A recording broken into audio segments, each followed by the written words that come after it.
take a look at this week's internet weather. These are the top 10 most probed ports for the past week. You can see there hasn't been that many big changes. We'll run through the list as we always do. So at the top of the list is port 23 TCP, that's Telnet, followed by ICMP, which is ping. Those have not changed since last week. Port 80 TCP, plain old web traffic, is up 3 slots. We'll take a close look at that. 22 TCP is down 1, that's SSH. 81 TCP is in 5th, that's an alternate web port. Sometimes you see IoT devices using that. 6379 TCP is in 6th, that is Redis, which is an in-memory data store, basically a database. 443 TCP is down 3 spots, that is HTTPS or TLS or SSL, or it comes by many names. 2375 TCP is related to Docker, I believe. 8080 TCP is in 9th place. That's another alternate web port. And number 10, 2376 TCP is also related to Docker. Okay, let's take a look at this week's most sources probing. This is a measure of the individual sources and not volume. Top of the list is 445 TCP, which is SMB, which is probably still people scanning for Eternal Blue, the bug that was used in WannaCry or related.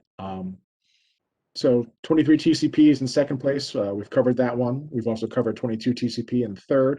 8291 and 8728 always seem to be right next to each other these days. Those are both related to MikroTik routers. 80 TCP we've talked about, also 8080, also ICMP.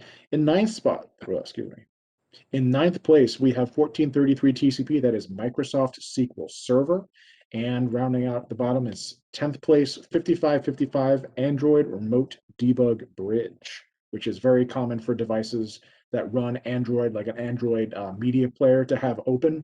Some people will use this as a method of jailbreaking an Android device and sideloading APK files and programs on to do things that the device was never meant to do. And if they fail to close that, that means there's a debug port open on the device. Another way to get your malicious software on it. So we'll take a closer look at 80 TCP, which again is HTTP, plain old web traffic. You can see in the last 30 days, there've been quite a few spikes in the past 7 days in particular. What bumped it up 3 spots on our chart is this series of spikes on the far right. You can see I've highlighted each one there. And as it turns out, the very same network provider is responsible for all 3 of these spikes. I would hesitate to say that it's a botnet. I mean, it is a significant uptick in traffic, but it does seem to be at least that IP addresses, and only a small handful, if I recall correctly, a small handful of IP addresses responsible for a very large amount of scanning in port 80.